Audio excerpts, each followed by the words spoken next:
चिकित्सेमधलं सर्वच भाग संपलेला होता. त्याच्यामध्ये शेवटी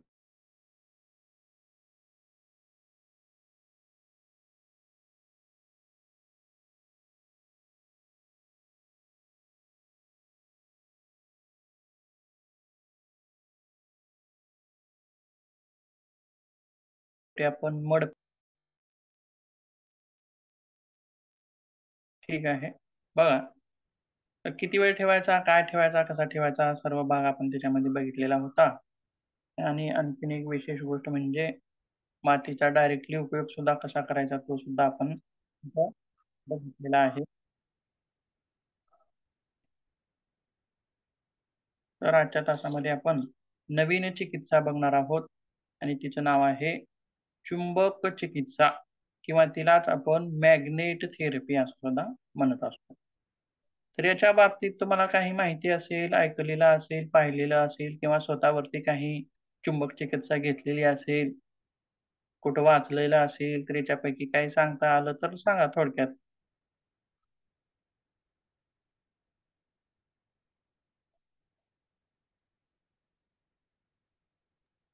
तर लोहचुंबकाची चिकित्सा.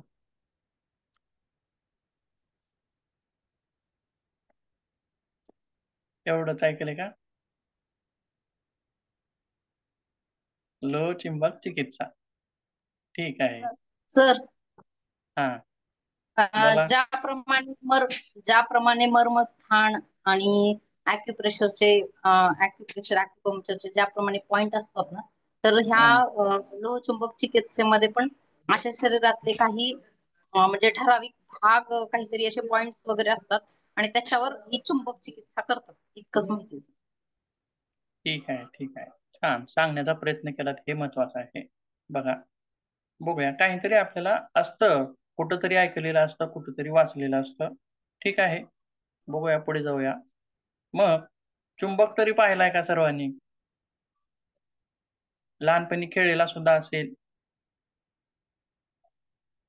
गोल असतो, लंबाकृती असतो किंवा काही पूर्वी काळात अ, खेळण्यासाठी चुंबक भेटायचे बघा लहान लेकरांना. ते दंडाकृती असे राहायचे.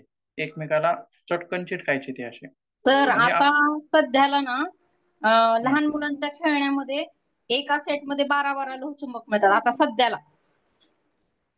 ते नवीनच ट्रेंड आलाय, म्हणजे खूप सारे हं, चुंबक हं. असतात त्याच्यामध्ये 10-12 वगैरे असे असतात आणि वेगवेगळ्या आकाराचे असतात. छोटे-छोटे मण्यासारखे, गोलाकृती, हा, छोट्या छोट्यासारखे छोटे मोठे वगैरे असे. पोकळ्यासारखे अशा स्वरूपाचे वेगवेगळे आकार भरपूर आहेत त्याच्यामध्ये. ते पण आपल्याला पुढे बघायचं आहे. ठीक तर आहे. लोखंडाला असं ते खेचून घेण्याची क्षमता असते चुंबकामध्ये. त्याला चुंबक म्हणायचं. म्हणजे हे चुंबकाची हो. व्याख्या सांगितली तुम्ही. बरोबर आहे.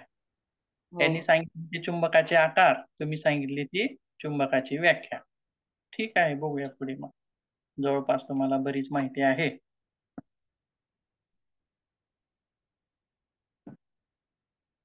बघा, चुंबक चिकित्सा त्यालाच किंवा मॅग्नेट थेरपी असं सुद्धा आपण म्हणत असतो. मग बनायचं काय या प्रक्रियेमध्ये काय केलं जातं? जसं की आपण मर्दन चिकित्सा बघितली. त्याच्यामध्ये एक गोष्ट महत्त्वाची होती. आता चिकित्सा हा जो शब्द आहे, हा सर्वत्र येणार आहे.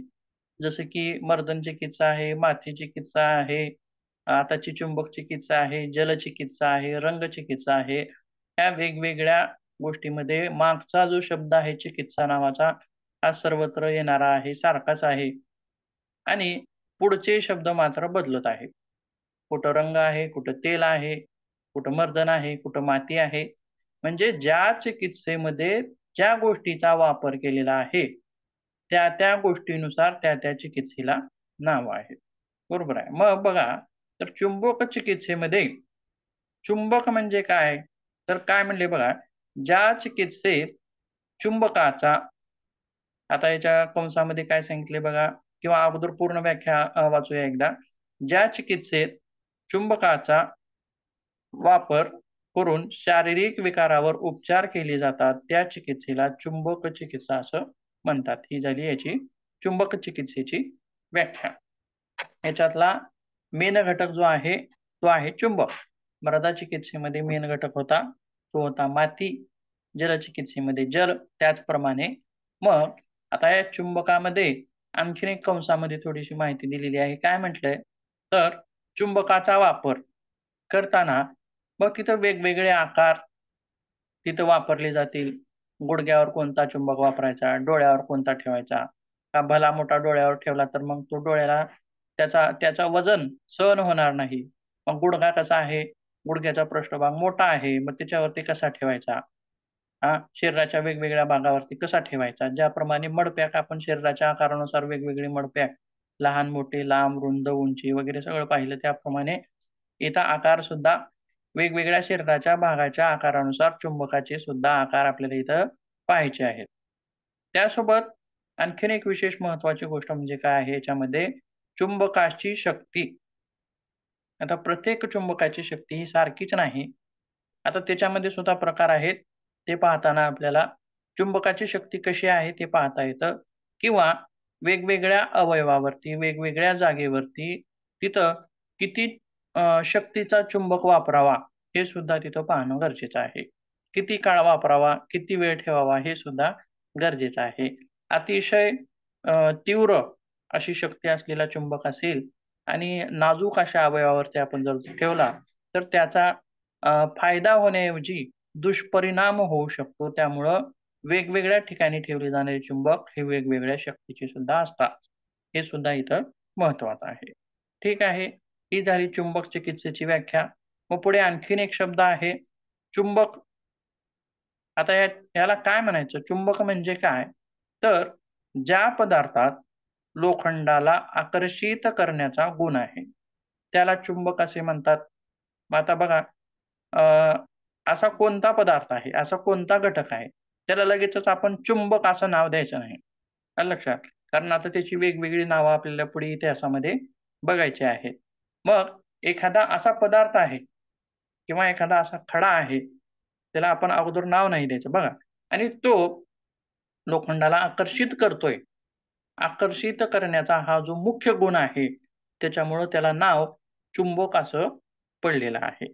त्यासोबत मग हा चुंबक जो आहे तो निसर्गात सापडणारा नैसर्गिक एक प्रकारचा खडक आहे. ज्याप्रमाणे आता बघा, मग याचे आता तुम्ही जो चुंबक पाहिलेले आहेत आतापर्यंत. तुम्ही आत्ताच आकार सांगितले. चौकोनी, गोलाकृती, आयताकृती असे वेगवेगळे आकार सांगितले.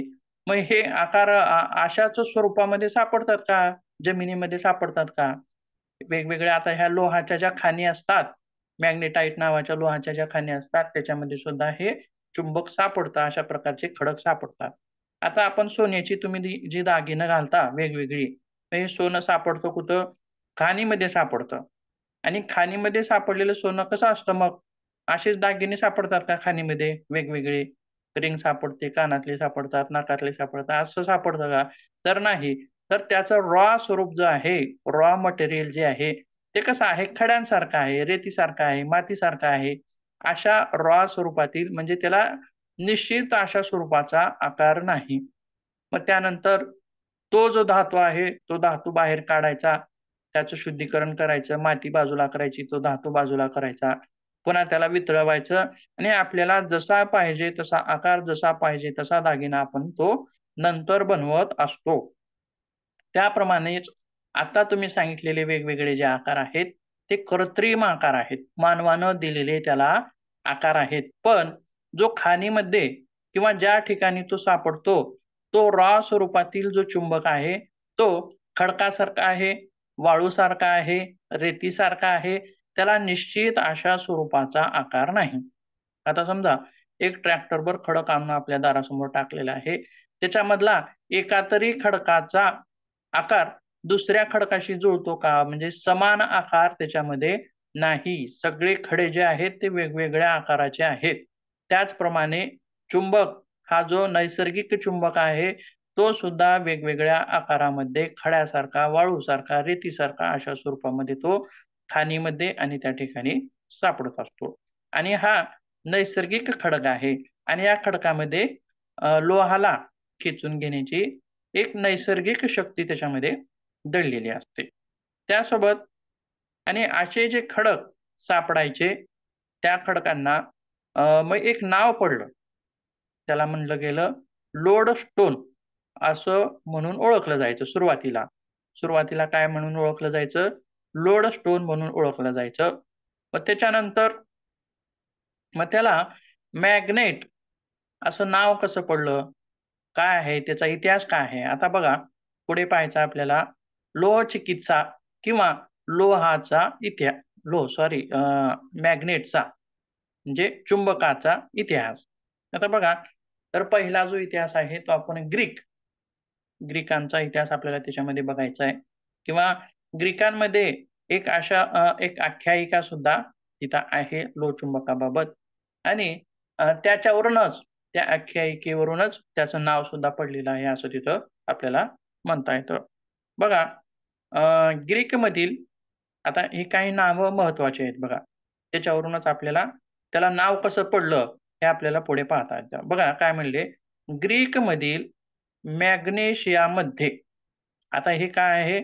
ठिकाणाचं नाव आहे. माणसाचं नाही. हे काय आहे? ठिकाणाचं नाव. हे ठिकाण कुठं आहे? ग्रीकमध्ये आहे. मग ग्रीकमधील मॅग्नेशियामध्ये राहणारा एक मेंढपाळ आपल्या मेंढ्यांना चरण्यासाठी घेऊन जायचा. काय करायचा? तिथं राहणारा एक मेंढपाळ रोज त्याचं काय काम होतं, की रोज आपल्या मेंढ्यांना चरण्यासाठी तो जंगलावनामध्ये, डोंगरदऱ्यामध्ये, टेकडीवर अशा वेगवेगळ्या ठिकाणी तो चरण्यासाठी घेऊन जायचा. मग अशा वेळी चरायला गेल्यानंतर, मेंढ्या घेऊन चरायला गेल्यानंतर काय घडलं त्याच्यासोबत एक प्रसंग घडला, की त्याच्या हातात आता मेंढपाळ म्हणलं, की त्याच्या हातात एखादी काठी, कुऱ्हाड अशा वस्तू असतात. कारण कुऱ्हाड वगैरे म्हणा आपल्या फांद्या वगैरे तोडण्यासाठी ती उपयोगासाठी पडत असते किंवा काठीला विळा वगैरे बांधलेला असतो किंवा मग अशाच स्वरूपामध्ये त्याच्या हातात सुद्धा एक काठी असायची आणि त्या काठीला फेरूर नावाचं लोखंडाचं एक ते त्याला बांधलेलं असायचं किंवा तशी प्रकारची काठी ती बनवलेली होती. मग जाता-जाता काय झालं, की हा व्यक्ती काठी असा तो टेकवत पुढे जायचा. जिथं थांबायचा, बसायचा किंवा बसल्या ठिकाणी तो काठी खाली ठेवायचा. तर असं त्याच्यासोबत घडलं, की काही खडे, चुंबक म्हणायचं नाही आता. काय म्हणायचं आहे? खडे म्हणायचं आहे. काही खडे रेतीसारखे, खडकासारखे, बारीक मऊ मातीसारखे असे काही खडे हे त्याच्या हातातील काठीला जो लोखंडासारखा भाग आहे, त्याला येऊन चिटकलेले त्याच्या निदर्शनामध्ये आले. आणि आणखीन एक गोष्ट म्हणजे काय, तर त्याच्या पायामध्ये जो चप्पल होता, त्या चप्पलामध्ये खिळे मारलेले होते. तुटलेला चप्पल होता, खिळे मारलेले होते आणि चालता-चालता काय झालं, त्या खिळ्यांना सुद्धा अशा प्रकारची बारीक रेती, वाळू, खडे हे आकर्षित होऊन चिटकून बसलेले दिसले त्याला. चिटकून बसलेले दिसले. मग पुढे काय घडलं, तर मग साधारण जर खडे असतील किंवा साधारण माती असेल, तर ते चिटकतात का? चिटकत नाहीत. म्हणजे हे एक वेगळ्या प्रकारचे खडे आहेत. एक वेगळ्या प्रकारचे खडे आहेत. म्हणून बघा पुढे काय म्हटलंय हे आणि अशा स्वरूपाचा जो प्रकार त्याच्यासोबत घडलेला आहे, म्हणून आणि तो प्रकार ज्या ठिकाणी घडलेला आहे, म्हणजे कुठं घडला आहे हा प्रकार? अशा प्रकारचा मॅग्नेशियामध्ये घडलेला आहे. म्हणून अशा खड्यांना मॅग्नेटाइट असं नाव देण्यात आलं. मॅग्नेटाइट म्हणून त्या खड्यांना ओळखण्यात आलं. त्यासोबत म्हणजे आता चुंबकाला मॅग्नेट हे नाव का पडलं हे तुमच्या आता लक्षामध्ये आलेलं असेल. आणखीन एक गोष्ट म्हणलं तर त्यासोबत काय म्हणलंय बघा, अशा खड्यांना भार दगड असं सुद्धा म्हटलं जायचं. भार दगड असं सुद्धा म्हटलं जायचं. हा झाला ग्रीकमधील इतिहास. चुंबकाचा ग्रीकमधील इतिहास. म्हणजे नेमकं चुंबक सुरुवातीला सापडलं कसं? त्याचं नाव कसं पडलं? याच्याबद्दलची ही माहिती आहे. आता त्याच्यानंतर आपल्याला भारतीय इतिहास काय आहे? तो सुद्धा इतिहास आपल्याला बघायचा आहे. मग आता काय म्हणले बघा याच्यामध्ये, तर भारतात आर्यांना अशा खड्याविषयी माहिती होती. त्याला काय म्हणले बघा, अ, हा जो आता बघा वाळू आहे. वाळू सर्वत्र आढळते. बघा तुम्ही जिथं-जिथं नदी आहे, का महाराष्ट्रात पण असते, भारतात आहे. पाकिस्तानमध्ये आहे, अफगाणिस्तानमध्ये आहे, ग्रीकमध्ये आहे, इजिप्तमध्ये आहे. वाळू ही कशी आहे सर्वत्र आढळते. मग हे जे वेगवेगळ्या देशातील आपल्याला इतिहास पाहायचे आहेत. ज्याप्रमाणे लोखंड आता बरेच ठिकाणी सर्वत्र आढळतं, परंतु काही विशिष्ट ठिकाणी आढळतं. हे जसं ग्रीकमध्ये इतिहास त्याचा सापडला किंवा जसं ग्रीकमध्ये एका ठिकाणी ते खडे दिसून आले, त्याचप्रमाणे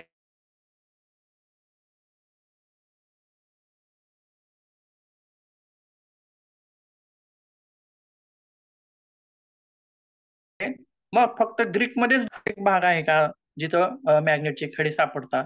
तर नाही. बरेच अशा पृथ्वीवरती ठिकाणं आहेत, त्या ठिकाणी सुद्धा मॅग्नेटचे खडे तिथं सापडतात. त्याचप्रमाणे भारतातील लोकांना किंवा जे हे आर्य होते सुरुवातीला, यांना सुद्धा असे खडे सापडलेले होते आणि अशा खड्यांमध्ये आकर्षण शक्ती असते. लोखंडाला आकर्षून घेण्याची शक्ती असते, असं त्यांना सुद्धा माहीत होतं. म्हणजे हा भारतात सुद्धा प्रकार घडलेला आहे. मग पुढे आणखीन काय म्हणले बघा आणि हे आकर्षण करून घेण्याची जी शक्ती असते, हे सुद्धा हे भारतीय आर्य जे आहेत, त्या शक्तीला ते जाणून होते. मग पुढे काय घडलं? मग ते एवढ्यापर्यंतच थांबले का? ठीक आहे. हे आकर्षण करून घेतात. ठीक आहे. हे असे असले वेगळ्या स्वरूपाचे खडे आहेत. इतकंच त्या ठिकाणी ते थांबले का? तर नाही. तर त्याच्यावरती आणखीन काही प्रयोग किंवा त्याचा वापर कशासाठी केला जातो? हे आर्य जे होते, हे खूप तीक्ष्ण, चाणाक्ष बुद्धीचे लोक होते. आणि बघा, पुढे काय केलं मग यांनी? तर त्या आकर्षण शक्तीचा वापर मानवाच्या रोग निवारणासाठी सुद्धा करता येतो, हे त्यांनी जाणलं. हे त्यांनी ओळखलं.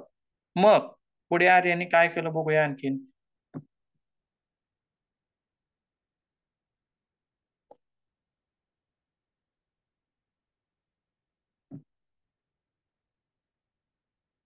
आता वेद जे आहेत, कोणाच्या कार्यकाळामध्ये झालेले आहेत हो?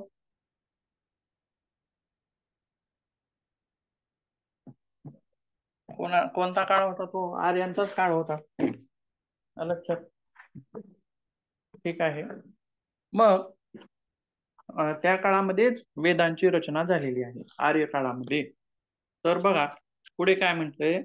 म्हणून वेदांमध्ये चुंबकीय शक्तीचा उल्लेख दिसून येतो. मग तो कशा स्वरूपामध्ये आहे? त्याला नावं काय आहेत? कशा स्वरूपाचा उल्लेख आहे? त्याप्रमाणे बघूया. सुरुवातीला आपण काय म्हणलो होतं? खडक म्हणलो होतं. पुन्हा त्याला मॅग्नेटाइट नाव असं दिलं. पुन्हा आता वेदांमध्ये काय काय म्हणलेलं आहे ते आपण बघूया.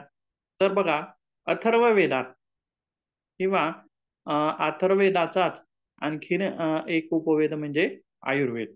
आलं लक्षात. म्हणजे याच्यामध्ये काय आहे? चिकित्सा पद्धती आहेत. वेगवेगळ्या चिकित्सा पद्धती आहेत आणि जगातील सर्वात प्राचीन चिकित्सा पद्धती म्हणजे आयुर्वेद चिकित्सा पद्धती आहे. हे जगानं स्वीकार केलेला आहे. ठीक आहे. मग काय म्हणले बघा, अथर्ववेदामध्ये सिक्त, सिक्तावती आणि आश्मा अशा शब्दांचा उल्लेख आढळतो. आता त्यांना डायरेक्ट आपण हे म्हणायचं नाही, चुंबक म्हणायचं नाही. हे नावं लक्षात घ्यायची आहेत सुरुवातीला. सिक्त, सिक्तावती आणि आश्मा. मग अशा शब्दांचा त्याच्यामध्ये उल्लेख आढळतो आणि त्यांचा अर्थ अनुक्रमे अर्थ काय आहे? तर वाळू, सिक्त म्हणजे वाळू, सिक्तावती म्हणजे वाळून भरलेला आणि आश्मा म्हणजे दगड. आणि ह्यालाच काय म्हणलेलं आहे त्यांनी? चमकणारा दगड किंवा विशिष्ट दगड किंवा आकर्षण करून घेणारा दगड. असे वेगवेगळे अर्थ त्या ठिकाणी घडतात. आकर्षण करून घेणारा दगड म्हणलं की लक्षात घ्यायचं काय आहे तो? फक्त त्याचं आता नाव बदलेल. भारतात त्याला काहीतरी वेगळंच नाव पडेल. आलं लक्षात. परंतु आकर्षणाची शक्ती मात्र जशी ग्रीकमध्ये दिसून आली होती, तशीच शक्ती आपल्याला भारतामध्ये पण दिसून येते. फक्त आता तिच्या नावामध्ये बदल होतोय. ठीक आहे. आणखीन काय म्हणले बघा. तर असे जे दगड होते, अशी जी वाळूसारखा जे दगड होते, तर यांचा वापर मग आर्यांनी किंवा त्या काळामध्ये कशा प्रकारे केलेला आहे? तर वेदामध्ये काय म्हणलं बघा, तर रक्तस्राव थांबवण्यासाठी आणि स्त्रियांवरती काही विशिष्ट वाळू खड्यांचा वापर करून उपचार केला जायचा. असं अथर्ववेदामधील वेगवेगळ्या सूत्रामध्ये वेगवेगळ्या सूक्तांमध्ये त्याचं वर्णन सुद्धा इथं आढळून येतं. आता बघा काय म्हणले, अशा खड्यांचा किंवा अशा वाळूचा उपयोग तिथे केला जायचा. परंतु मग ही प्रत्यक्ष वाळू आहे का? तर ती प्रत्यक्ष वाळू नाही किंवा ते प्रत्यक्ष खडे आहेत का? जसे की आपल्या खडकामधले खडे असतात, तसे खडे आहेत का ते? नाही. तर त्याच्यामध्ये विशिष्ट गुणधर्म असणारे खडे असा महत्त्वाचा उल्लेख आहे त्याच्यामध्ये. विशिष्ट गुणधर्म म्हणजे कशाचा? आकर्षणाचा.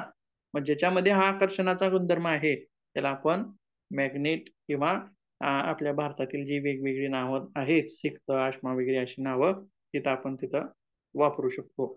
ठीक आहे. परत आणखीन एक ते प्रकांड पंडित असे विद्वान आचार्य सुश्रुत हे काय होते? आयुर्वेदाचे जनक आणि त्यांनी सुद्धा त्यांच्या ह्याच्यामध्ये कार्यकाळामध्ये घाव दुरुस्त करण्यासाठी एखादा जो घाव आहे, तो आता बघा, आताच्या काळामध्ये घाव झाला, की तो दुरुस्त व्हावा म्हणून वेगवेगळे अँटिबायोटिक वगैरे देतात. कारण तो त्याच्यामध्ये पू वगैरे भरू नये, घाव सडू नये, कुजू नये. त्याच्यामुळं ते अँटिबायोटिक आताच्या काळामध्ये शक्य आहेत. पण त्या काळामध्ये मग काय वापर करायचं? घाव पटकन भरून यावा, त्याच्यामध्ये पू भरू नये किंवा त्याच्यामध्ये इन्फेक्शन होऊ नये. अशा गोष्टींसाठी तिथं सुश्रुतांनी घाव दुरुस्त करण्यासाठी किंवा घाव पटकन भरून यावा त्याच्यासाठी अशा खड्यांचा वापर केलेला सुद्धा तिथं दिसून येतोय. त्यासोबत रक्तस्राव थांबवण्यासाठी सुद्धा अशा प्रकारच्या खड्यांचा वापर केलेला जायचा. त्यालाच चुंबक असं म्हटलेलं आहे. ठीक आहे. हा झाला भारतीय इतिहास. भारतामध्ये कुठं-कुठं याचे पुरावे आढळतात किंवा अ, चुंबकाला कशाप्रकारे आपल्या शरीरावरती त्याचा प्रयोग केला जायचा, कुण्या रोगासाठी प्रयोग केला जायचा, ते आपल्याला याच्यामध्ये दिसून येतं.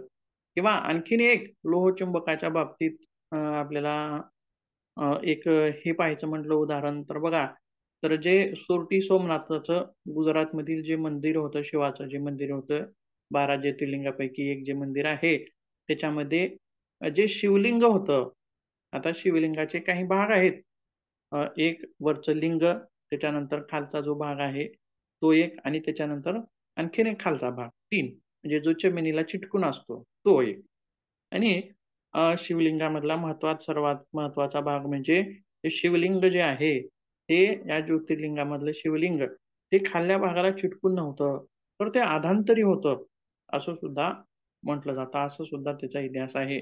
अधांतरी शिवलिंग होतं आणि त्याच्या कळसावर मोठा मॅग्नेटचा प्रयोग किंवा हे अधांतरी जे शिवलिंग होतं, तर ते कुण्या तत्वावर किंवा फिजिकल थेअरी फिजिकल थेअरी ही आता खूप विकसित झालेली आहे. मॅग्नेटिक थेअरी असेल किंवा इलेक्ट्रिकल थेअरी असेल किंवा आणखीन कुठल्याही थेअरी असतील.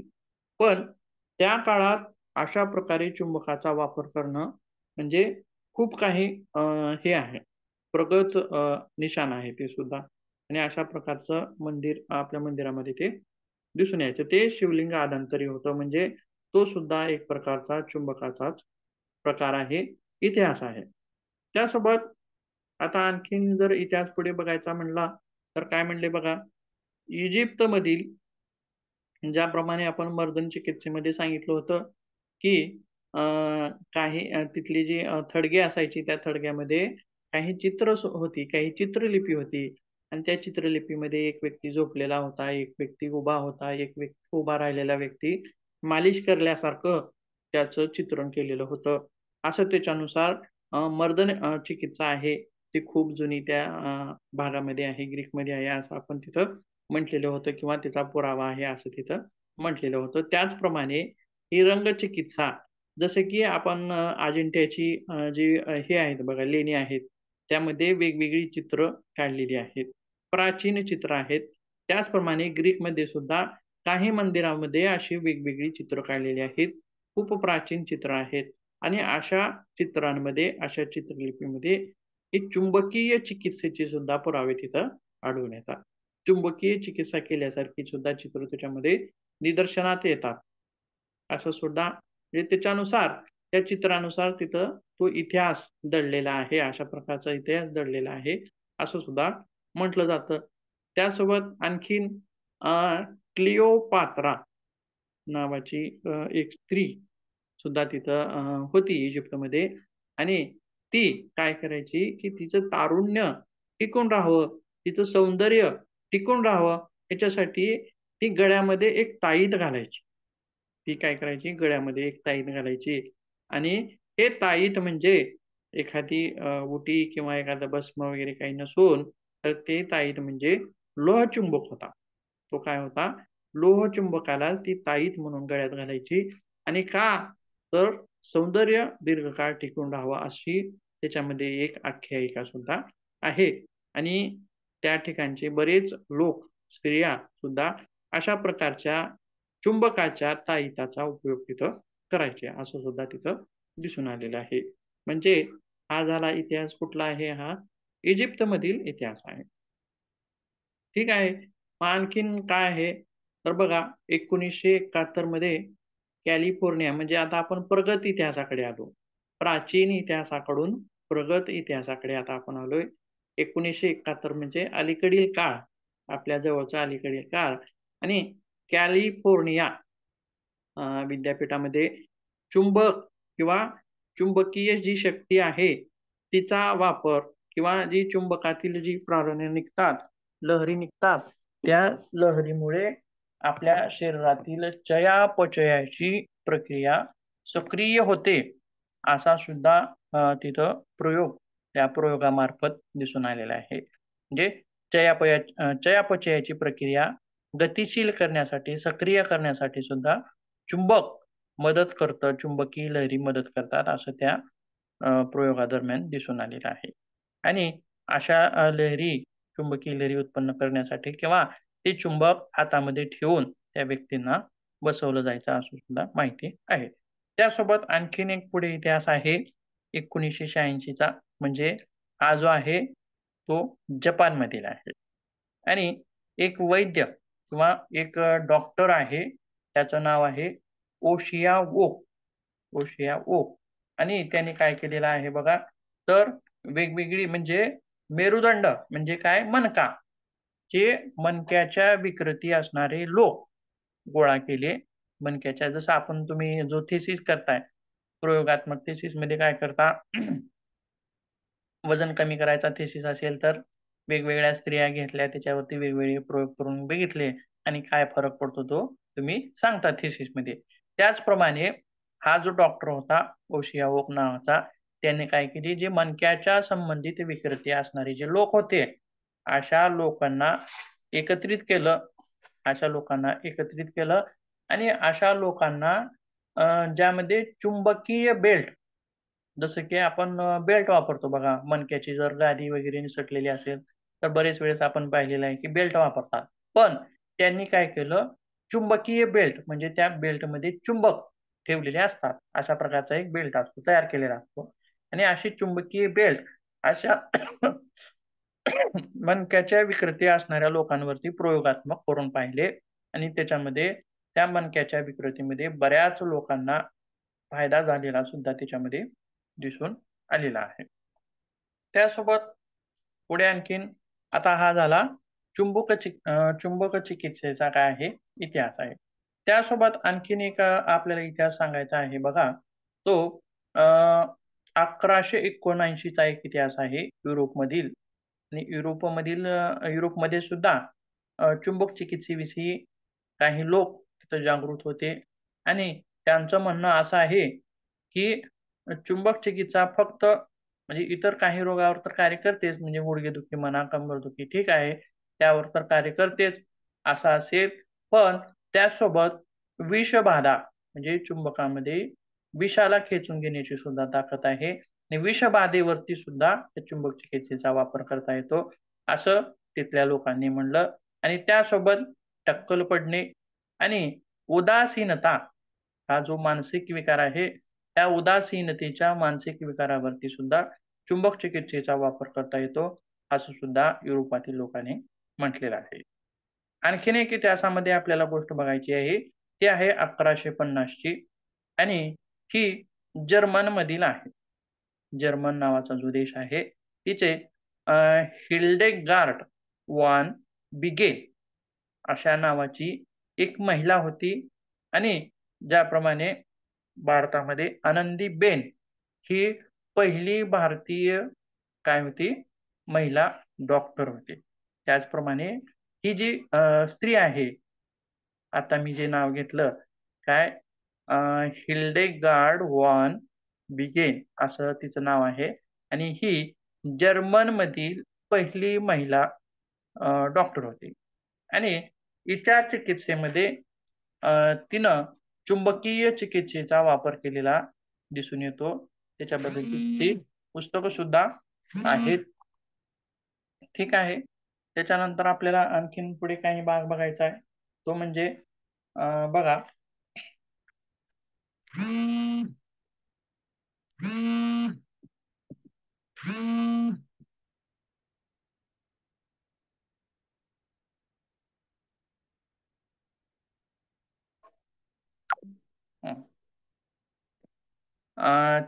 पुढचा जो भाग आपल्याला बघायचा आहे तो भाग म्हणजे चुंबकाचे प्रकार. काय बघायचं आहे? चुंबकाचे प्रकार. तर चुंबकाच्या प्रकारामध्ये आपल्याला कसे प्रकार पाडता येतील हो चुंबकाचे? त्यांच्या गुणधर्मानुसार किंवा त्यांच्या आकारानुसार असे सुद्धा आपल्याला तिथं प्रकार पाडता येतील. परंतु काही गुणधर्मानुसार किंवा सापडण्यानुसार ते कुठे सापडतात, कसे आहेत त्याच्यानुसार काही प्रकार आपण तिथं बघूयात. तर चुंबकाचे मुख्य प्रकार जे आहेत ते 2 प्रकार आहेत. मुख्य प्रकार किती? 2 प्रकार. त्याच्यातला एक प्रकार आहे नैसर्गिक किंवा त्यालाच प्राकृतिक चुंबक असं म्हणायचं आहे. नैसर्गिक किंवा प्राकृतिक चुंबक असं म्हणायचं आहे पहिला प्रकार. आणि दुसरा प्रकार आहे कृत्रिम चुंबक. दुसरा आहे कृत्रिम चुंबक. आणि या कृत्रिम चुंबकामध्ये परत त्याचे 2 भाग पडतात किंवा 2 प्रकार पडतात. त्याच्यामध्ये सुद्धा विजेरी चुंबक किंवा त्यालाच इलेक्ट्रोमॅग्नेट असं सुद्धा म्हणतात. आणि जो दुसरा प्रकार आहे कृत्रिम चुंबकामधला स्थायी चुंबक. काय आहे? स्थायी चुंबक. असे एकूण मुख्य किती प्रकार झाले? 2. आणि कृत्रिम चुंबकाचे 2 उपप्रकार झाले.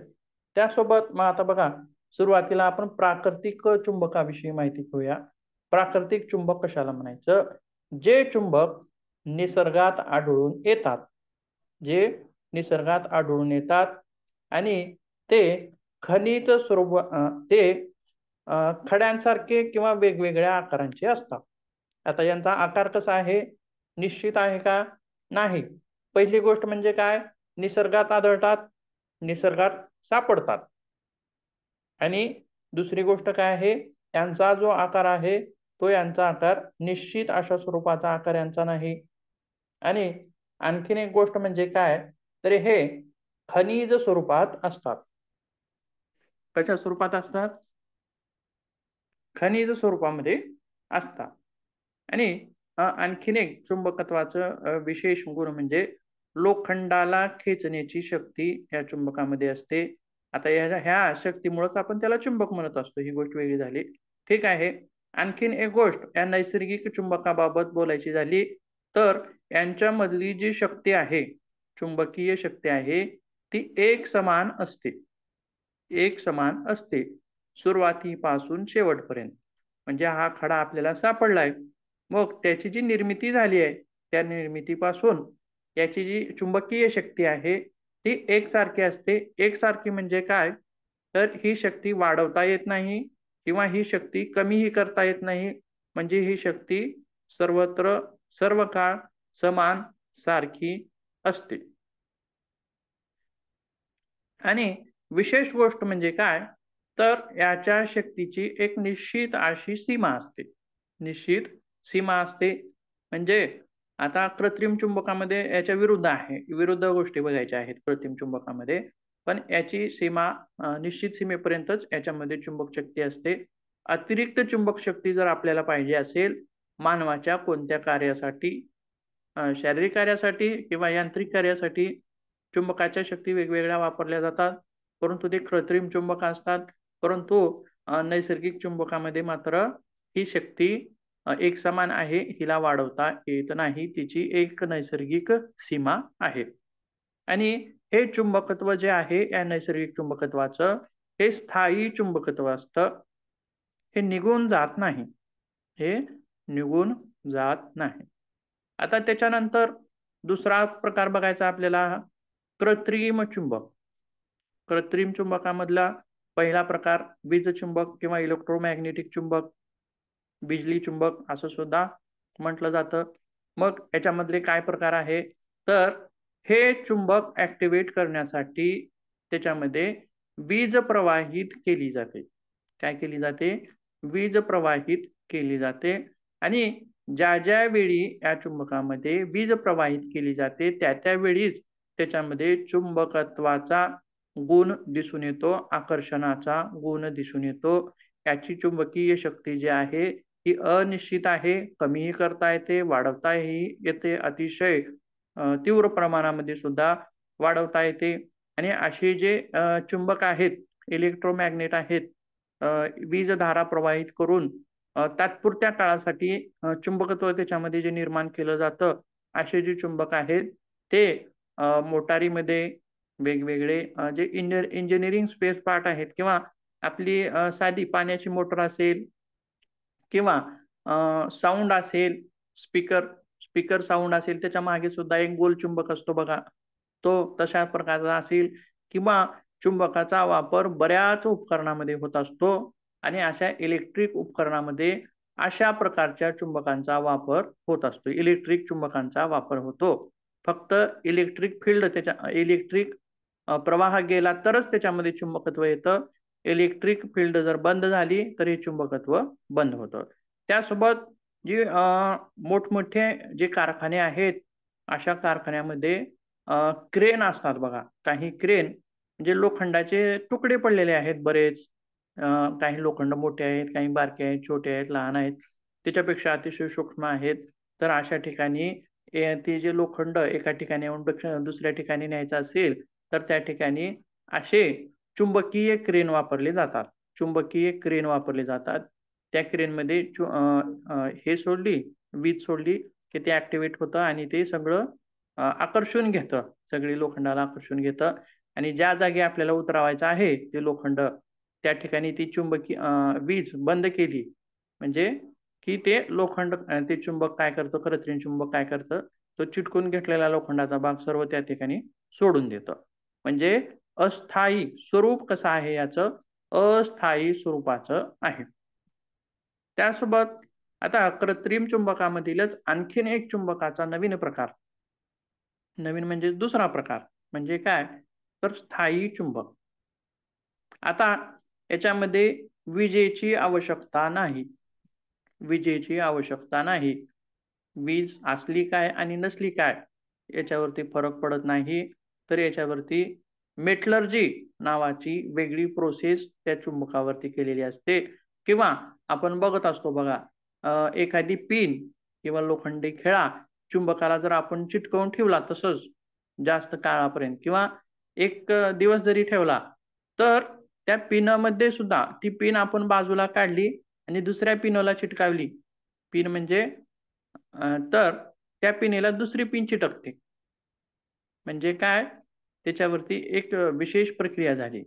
लोखंडाच्या सानिध्यामध्ये असल्यामुळं त्या चुंबकाच्या सानिध्यामध्ये असल्यामुळं त्या पिनमध्ये लोहचुंबकाचे गुण आले आणि तिला सेपरेट केलं बाजूला, चुंबक आणि पिन बाजूला केली आणि ती पिन दुसऱ्या पिनला नेऊन चिटकवली, तर तिच्यामध्ये गुण काय दिसतो, लोहचुंबकाचा गुण दिसतो.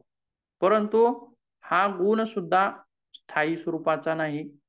स्थायी म्हणजे नैसर्गिक चुंबकाचा गुण कसा होता, सुरुवातीपासून शेवटपर्यंत टिकणारा होता. बरोबर आहे. परंतु स्थायी, आता ह्याचा म्हणजे हे प्रक्रिया कशी केली जाते ते त्याचं उदाहरण मी एक त्याच्यामध्ये सांगितलेलं आहे. त्याचसोबत याच्यामधले जे चुंबकत्व आहे ते कायम टिकून राहतं, पण याची एक अट आहे. कायम टिकून राहतं, पण एक अट आहे. काय अट आहे? जर त्याला व्यवस्थित सांभाळून ठेवलं तर ते चुंबकत्व कायम टिकून राहतं, किंवा ते अतिशय उष्णतेमध्ये आहे, किंवा ते उंचावरून खाली पडलेलं असेल, किंवा सारखं आपटत असेल, पडत असेल, या अशा काही वेगवेगळ्या कारणामुळं त्याच्यातील चुंबकत्व नष्ट होऊ शकतं. स्थायी चुंबक आहे, परंतु काही कारणामुळं त्याच्यामधली चुंबकीय शक्ती नष्ट होऊ शकते किंवा कमी होऊ शकते, जर व्यवस्थित सांभाळून नाही ठेवलं तर. आणखीन एक गोष्ट म्हणजे काय बघायची आहे त्याच्यामध्ये बघा, तर असं जे गेलेलं चुंबकत्व आहे त्या चुंबकत्वामधलं, तर त्याच्यामध्ये परत आणखीन एक विशेष प्रक्रिया करून परत त्याच्यामध्ये चुंबक शक्ती भरता येते. परत भरता येते. रिजनरेशन परत आणखीन भरता येते आणि परत ते चुंबकत्वाचे गुण त्याच्यामध्ये दिसून येतात. आणखीन एक विशेष महत्वाची गोष्ट म्हणजे काय, तर या चुंबकाची शक्ती सुद्धा अनिश्चित असते. म्हणजे ज्याप्रमाणे नैसर्गिक चुंबक निश्चित स्वरूपाचा होता, शक्ती वाढतही नव्हती आणि कमी होत नव्हती, पण असे जे स्थायी जे चुंबक आहेत पण कृत्रिम चुंबक आहेत, यांची शक्ती मात्र वाढवता येते आणि कमीही करता येते. म्हणजे त्याची निर्मिती तशा स्वरूपाची करता येते. तीव्र, अतिशय तीव्रतेचा चुंबक, कमी तीव्रतेचा चुंबक, अशा वेगवेगळ्या तीव्रता त्याच्यामध्ये निर्माण करता येतात. किंवा हे जे चुंबक बनवले जातात कृत्रिम, ते वेगवेगळ्या धातूंच्या मिश्रणापासून बनवलेले असतात आणि या मिश्रणामध्ये वेगवेगळ्या धातूचं जे प्रमाण आहे, मिश्रणामध्ये जे वापरलं जाणारं प्रमाण आहे, ते कमी जास्त करून सुद्धा ते चुंबकत्वाची शक्ती त्याच्यामध्ये ठरत असते. त्याचप्रमाणे आणखीन काय म्हटलंय बघा, आता हे झाले मुख्य प्रकार, प्राकृतिक आणि कृत्रिम, आणि त्याच्यामध्ये आणखीन 2 प्रकार बघितले. पण आणखीन एक प्रकार म्हणजे खूप मोठ्या अशा चुंबकाचा आपल्याला बघायचा आहे, आणि तो म्हणजे काय म्हटलेला आहे, पृथ्वी. पृथ्वी हे सुद्धा एक चुंबकच आहे असं म्हटलंय. काय म्हटलंय? पृथ्वी सुद्धा एक चुंबकच आहे. म्हणजे कोणती शक्ती दडलेली आहे हो याच्यामध्ये सांगा बरं? चुंबकाची आकर्षणाची कोणती शक्ती आहे पृथ्वीमध्ये? आकर्षित करण्याचा गुण आहे का पृथ्वीमध्ये? गुरुत्वाकर्षण. हा, गुरुत्व गुरुत्वाकर्षण गुण आहे. पण याच्यामध्ये आकर्षणाचा गुण आहे, आकर्षित करून घेण्याचा गुण आहे. पण फक्त लोखंड काय चुंबक काय करतं? फक्त लोखंडाला आकर्षित करतं. परंतु पृथ्वीमध्ये सुद्धा आकर्षित करण्याचा गुण आहे, आणि त्या आकर्षित करण्याच्या गुणाला आपण काय म्हणलेलं आहे? गुरुत्वाकर्षण म्हणलेलं आहे. आणि हा जो गुण आहे याच्यामध्ये मात्र ही पृथ्वी सर्वच गोष्टींना आकर्षित करत असते. सर्वच गोष्टींना. अशी कोणतीच गोष्ट नाही जिच्यावरती गुरुत्वाकर्षणाचा प्रभाव होत नाही. पंच जी तत्व आहेत, स्थायू, वायू, जल, अग्नी, जे काही असेल त्या सर्वावरती, सॉलिड असेल, लिक्विड असेल, गॅस असेल, या सर्वावरती गुरुत्वाकर्षणाचा परिणाम होत असतो. म्हणून चुंबकीय चिकित्सेमध्ये काय म्हटलंय? पृथ्वी सुद्धा एक प्रकारची चुंबकच आहे असं म्हटलेलं आहे. आणि आणखीन एक विशेष गोष्ट म्हणजे काय, या आकाशगंगेमध्ये किंवा आपल्या सूर्यमालेमध्ये किती ग्रह आहेत? वेगवेगळे ग्रह आहेत. सूर्य आहे, किंवा बुध आहे, शुक्र आहे, शनी आहे, गुरु आहे. हे त्यांच्या त्यांच्या एका वलयामध्ये फिरत असतात. त्यांच्या त्यांच्या गुरुत्वाकर्षण शक्ती वेगवेगळ्या आहेत आणि त्यांच्या त्यांच्या वलयामध्ये फिरत असतात. ते एकमेकाला टक्कर मारत नसतात. पृथ्वी सुद्धा त्याच्या त्याच्या कक्षेमध्ये फिरत असते. म्हणजे हे एक आकर्षणाचा जो गुण आहे, ह्या आकर्षणाच्या गुणावरतीच हे वेगवेगळे ग्रह वेगवेगळ्या कक्षेमध्ये फिरत आहेत असं सुद्धा म्हटलेलं आहे. त्यासोबत मग आता ही झाली पृथ्वी. त्याच्यामध्ये कसं दाखवलेलं आहे बघा, पृथ्वीच्या ध्रुवानुसार, पृथ्वीच्या ध्रुवानुसार, एक मिनिट हा,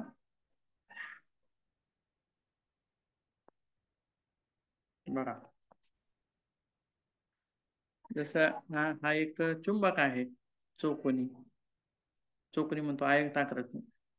जशा याच्या फील्ड असतात चुंबकाच्या, त्याचप्रमाणे पृथ्वीच्या सुद्धा वेगवेगळे फील्ड आहेत असं सुद्धा त्याच्यामध्ये म्हटलेलं आहे. आणि पृथ्वी जशी चुंबक आहे असं म्हटलंय, त्याचप्रमाणे मानवामध्ये सुद्धा चुंबकत्व आहे. मानवामध्ये सुद्धा चुंबकत्व आहे असं म्हटलेलं आहे. म्हणजे काय, जे आपली ही आहे नर्वस सिस्टम आहे, नर्वस सिस्टम, आणि ही नर्वस सिस्टम कशी कार्य करते, जसे आपण म्हणलं की हे काय करते, संदेश वहनाचं कार्य करत असते, संवेदनाचं वहन करत असते. आणि वहन करताना ज्या न्यूरॉन्स किंवा या ज्या नर्व पेशी आहेत, आपण पाहिलेलं आहे बघा, ते कसा आकार होता, काय होता, एकमेकाला चिटकत त्या साखळी सारख्या पुढे पुढे गेलेल्या होत्या. आणि एका नर्व सेल्स कडून दुसऱ्या नर्व सेल्स कडे जाताना, हा संदेश जाताना तिथं सौम्य विद्युत लहरीद्वारे हा संदेश पुढे सरकत असतो. कशाद्वारे?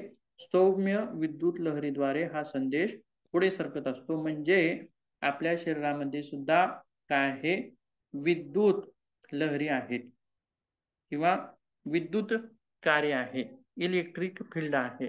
म्हणजे ज्या ठिकाणी इलेक्ट्रिक फील्ड आहे त्या ठिकाणी चुंबकत्व सुद्धा असतं, चुंबकत्व सुद्धा असतं. आता बघा, एखादी वायर आहे आणि त्या वायर मधून जर इलेक्ट्रिक फील्ड वाहत असेल, वीज वाहत असेल, तर तिच्या भोवती सुद्धा चुंबकीय क्षेत्र निर्माण होतं, चुंबकीय क्षेत्र निर्माण होतं. असं हा सायन्स मधील सिद्धांत आहे, विज्ञानामधील सिद्धांत आहे. आणि त्याचा वापर करूनच वेगवेगळ्या ज्या मशिनरी, ट्रान्सफॉर्मर वगैरे आहे बघा, हे गुंडाळा असतं बघा.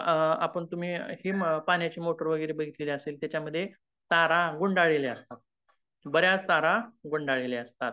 म्हणजे त्या गुंडाळलेल्या का असतात, तर त्याच्यामधून सुद्धा एक प्रकारचं चुंबकत्व निर्माण करायचं असतं इलेक्ट्रिक फील्डद्वारे. मग एका तारेचं चुंबकत्व कमी असतं, म्हणजे असंख्य तारा गुंडाळल्या की चुंबकत्वाचं प्रमाण सुद्धा वाढतं. त्याचप्रमाणे म्हणजे ज्या ठिकाणी विद्युत धारा वाहते तिच्या भोवताली चुंबकीय क्षेत्र निर्माण होतं. विद्युत वाहत असताना विद्युत बंद झालं की ते चुंबकीय क्षेत्र बंद होतं. म्हणजे ज्याप्रमाणे पृथ्वीला सुद्धा एक मॅग्नेट म्हणलेलं आहे, त्याप्रमाणे या शरीरामध्ये सुद्धा विद्युत प्रवाह आहे. म्हणून जिथं विद्युत प्रवाह आहे म्हटलं की मॅग्नेट सुद्धा, मॅग्नेटिक फील्ड सुद्धा आहे असं म्हटलेलं आहे. म्हणजे शरीरामध्ये सुद्धा काही अंशी चुंबकीय प्रभाव आहे असं तिथं सांगण्याचा उद्देश आहे. म्हणजे काय, तर ज्या आपण जी ही थेरपी देणार आहोत, तर तिचा प्रभाव बाहेरील चुंबकीय क्षेत्रांचा प्रभाव आतील चुंबकीय क्षेत्रांशी तिथं साम्य साधायचा आहे. अशा प्रकारे तिथं थेरपी द्यायची आहे. त्याच्यामुळं शरीरातील चुंबकत्व सांगणं ते तिथं गरजेचं होतं. ठीक आहे. आता प्रकार बघितले आपण, शारीरिक शरीरामध्ये बघितलं, पृथ्वीमध्ये बघितलं, किंवा वेगवेगळे प्रकार आपण तिथं बघितले. ठीक आहे. आता त्याच्यानंतर आपल्याला आणखीन एक पुढे भाग बघायचा आहे, तो म्हणजे चुंबकांचे गुणधर्म. चुंबकाचे गुणधर्म प्रकार बघितले, आता काय बघायचं आहे, गुणधर्म. आता बघा त्याच्यामध्ये काय काय आहे, तर चुंबकाला दोन ध्रुव असतात. काय असतात? दोन ध्रुव असतात. एक असतो उत्तर ध्रुव आणि एक असतो दक्षिण ध्रुव. बघा एका इमेज मध्ये तुम्हाला लक्षात येईल.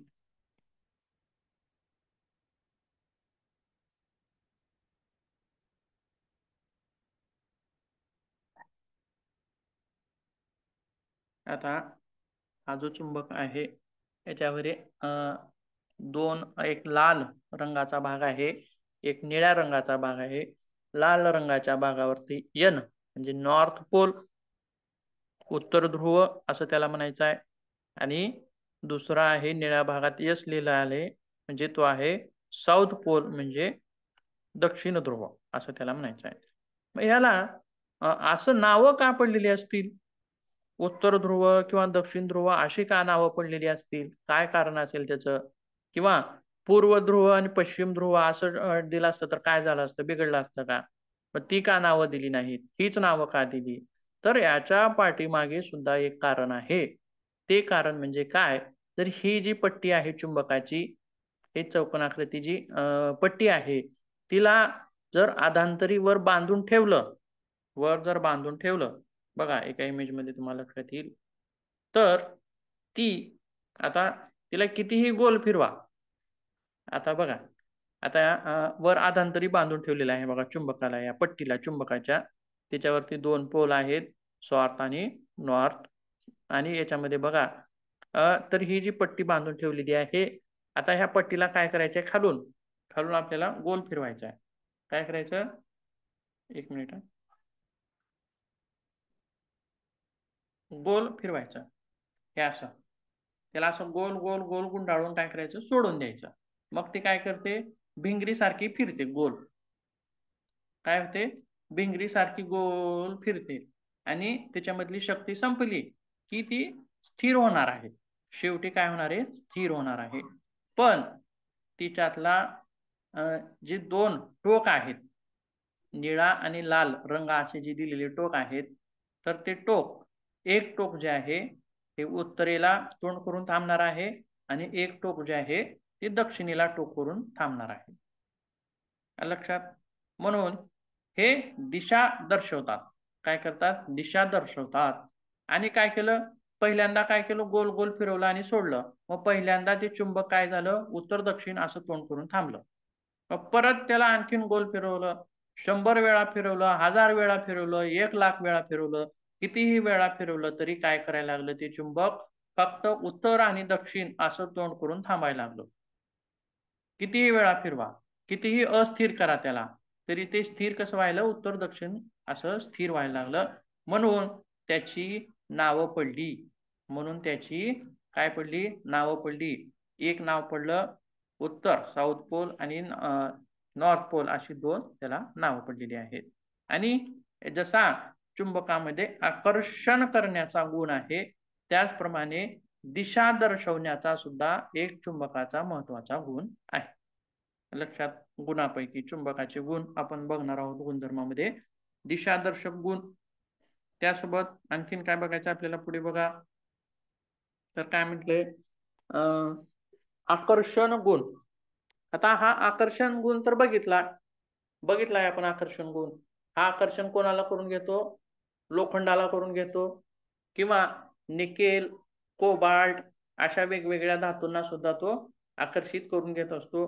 किंवा हा जर मातीमध्ये पडला, हा चुंबक जर मातीमध्ये पडला, तर त्याच्या भोवती माती चिटकलेली दिसते बघा, माती चिटकलेली दिसते, म्हणजे अशा मातीमध्ये लोहाचं प्रमाण असतं, ती लोह प्रमाणित जी माती आहे ती तिला चिटकलेली असते.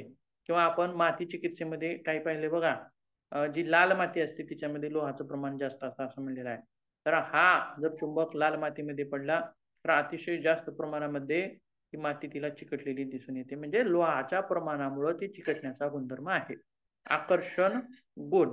आता ह्या आकर्षण गुणामध्ये आणखीन एक गोष्ट बघायची आहे आपल्याला, जे विपरीत ध्रुव आहेत, विपरीत ध्रुव आहेत ते आकर्षण करतात. म्हणजे कसं बघा, आता हा आकर्षण गुण झाला, आणखीन एक त्याच्यामध्ये गुण आहे, प्रतिकर्षण गुण. प्रतिकर्षण गुण म्हणजे रिफ्लेक्ट करण्याचा, दूर सारण्याचा. तुम्ही बऱ्याच वेळेस बघितलेला असेल, चुंबक चुंबक 2 जर एकत्र आणायला गेले तर ते रिफ्लेक्ट होतात, आणि एका विशिष्ट बाजूने चिटकावली तर ते अट्रॅक्ट होतात, आणि जर त्यांची बाजू जरा बदल झाली तर ते काय होतात, एकमेकांना आकर्षित करून घेत नाहीत, एकमेकाला रिफ्लेक्ट करतात. हे असं कधी घडतं, जर समान ध्रुव एकत्र आले. आता हा ध्रुवाचा जो सिद्धांत आहे, 2 ध्रुव जे सांगितले, नॉर्थ आणि साऊथ, दक्षिण उत्तर जे ध्रुव, ते ध्रुव अविभाज्य आहेत. काय आहेत, अविभाज्य आहेत. त्या लोहचुंबकाचे कितीही तुकडे करा, कितीही छोटे छोटे छोटे छोटे तुकडे करा, त्याच्यामध्ये हे 2 ध्रुव असतातच, हे 2 ध्रुव संपत नाही, 2 ध्रुव दिसूनच येतात, कितीही तुकडे करा. मग तो आकार गोल असेल, लंबगोल असेल, चौकोनी असेल, आयताकृती असेल, सूची असेल, कसल्याही स्वरूपाचा, किंवा रिंग आकृती असेल, कशाही स्वरूपाचा जरी आकार असला तरी तिच्यामध्ये 2 ध्रुव असतात. अनिश्चित स्वरूपाचा जरी लोहचुंबक असेल तर त्याच्यामध्ये सुद्धा 2 ध्रुव असतात. 2 ध्रुव म्हणलं की जिथं समान ध्रुव एकत्र येतात ते त्या ठिकाणी काय होतं, प्रतिकर्षण. आपण एका इमेज मध्ये बघूया, आपण लक्षात येईल तुम्हाला.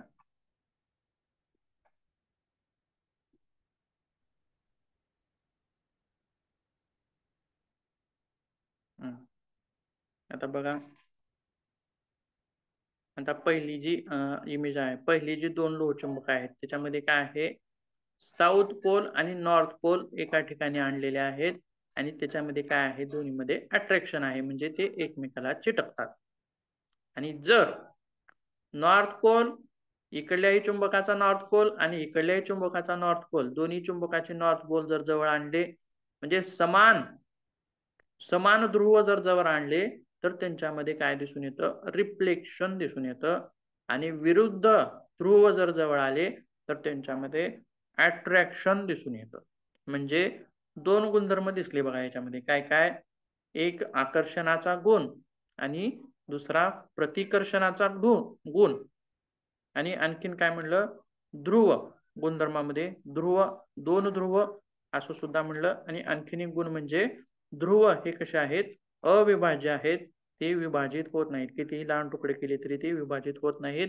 आणखीन एक यांच्यामधला गुण पाहायचा म्हणला, तो जिथं N आणि S असं नाव लिहिलेलं आहे, ज्या ठिकाणी ध्रुव आहेत त्या ठिकाणी मॅग्नेटिक फील्ड, मॅग्नेटिक फोर्स जो असतो तो जास्त असतो. आणि मध्यभागी, आता दोन्ही मधली एक रेष आहे मध्यभागी बघा, त्या ठिकाणी मात्र हा आकर्षणाचा गुण थोडा कमी असतो, ही आकर्षण शक्ती कमी असते. हा सुद्धा एक गुणधर्म आहे. आता हे गुणधर्म का बघायचे आहेत आपल्याला, कारण ज्यावेळी आपण उपचाराचे भाग बघणार आहोत त्याच्यामुळे हे सगळे येणार आहे. कशा गुणधर्माचा, साऊथ पोलचा मॅग्नेटची गुण काय आहेत, नॉर्थ पोलच्या मॅग्नेटचे गुण काय आहेत, साऊथ पोलच्या मॅग्नेटने कोणते विकार दूर होतात, नॉर्थ पोलच्या मॅग्नेटने कोणते विकार दूर होतात, हे सगळं आपल्याला बघायचं आहे. त्याच्यामुळं हे समजणं सुद्धा गरजेचं आहे. त्यासोबत आणखीन एक विशेष गुण यांचा आहे, तर साऊथ आणि नॉर्थ या पोलला चुंबकीय शक्ती असते का, तर असते. आणि बाजूच्या भागाला नसते का, तर बाजूच्या भागाला सुद्धा असते. आणि ही जी शक्ती आहे किंवा ही शक्ती कुठपर्यंत विस्तारित झालेली आहे. आता समजा आपण एक चुंबक आणि लोखंड, आता चुंबक एका ठिकाणी धरलाय आपण आणि त्या चुंबकापासून 1 फुटापर्यंत आपण 1 रुपयाचा पैसा धरलाय. मग तो आकर्षित करतो का, नाही, कारण अंतर जास्त आहे. म्हणजे तो जो पैसा आहे त्या चुंबकाच्या प्रभावी क्षेत्रामध्ये नाही, त्या चुंबकाच्या मॅग्नेटिक फील्ड मध्ये तो पैसा नाही, म्हणून हे चुंबक त्याला आकर्षित करत नाही. पण जसा जसा आपण त्याच्यामधील अंतर कमी करत गेलं, 1 फुटाचा अर्धा फूट, अर्धा फुटाहून त्याचा अर्धा फूट, पाव फूट, पाऊण फूट असं करत करत कमी करत गेलं की शेवटी ज्यावेळी तो पैसा त्या मॅग्नेटिक फील्ड मध्ये किंवा त्या मॅग्नेटिक क्षेत्रामध्ये आला की तो मॅग्नेट त्या पैशाला आकर्षित करून घेतो आणि पटकन चिटकतो. म्हणजे याला काय म्हणायचं आहे, मॅग्नेटिक क्षेत्र. काय म्हणायचं आहे, मॅग्नेटिक क्षेत्र. ते कशा स्वरूपाचं असतं, ते एकमेकांना समांतर असतं. बघा, परत एक इमेज बघायची आपल्याला.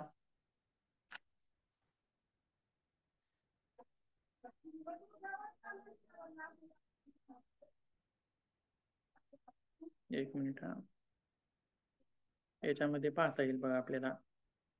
आता बघा, आपण एक चुंबकाच्या प्रकारमध्ये काय म्हटलं होतं, विद्युत चुंबक असं म्हटलेलं होतं. बघा आता सोलेनॉइड नावाचा जो प्रकार आहे 1 नंबरचा वरचा, बघा कॉईल जशी असते आपली शेगडीची कॉईल वगैरे असते बघा, तशा प्रकारची ही निळ्या रंगाची वायरची कॉईल आहे. आणि ही कॉईल आहे म्हणजे मध्ये काय आहे, स्पेस असतो. मध्ये काय असतो, स्पेस असतो.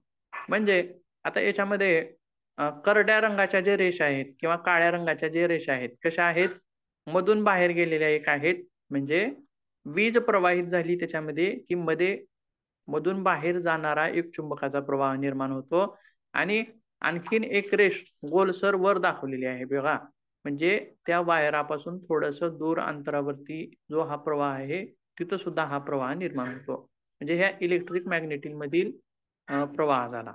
आता बार मॅग्नेट, आता याच्यामध्ये बघा, याच्यामध्ये चुंबकीय क्षेत्र कसं आहे बघा, नॉर्थ पोल आणि साऊथ पोल याच्याकडून जशा रेषा दाखवलेल्या आहेत, दिशा दाखवलेल्या आहेत, तशा प्रकारचं चुंबकीय क्षेत्र आहे.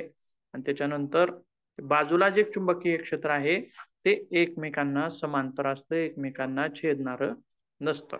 अशा स्वरूपाचं आहे बघा. पृथ्वी सुद्धा एक मॅग्नेट आहे असं आपण म्हणलेलं होतं. आणि इथं सुद्धा चुंबकीय क्षेत्र कसं आहे बघा, हे सुद्धा आपल्याला इथं अर्थ मॅग्नेटिक फील्ड असं म्हणून आपण इथं हे पाहू शकतो. आता हे झाले चुंबकाचे वेगवेगळे गुणधर्म. आता बाकीचा जो भाग आहे तो आपण उद्याच्या तासामध्ये बघूया.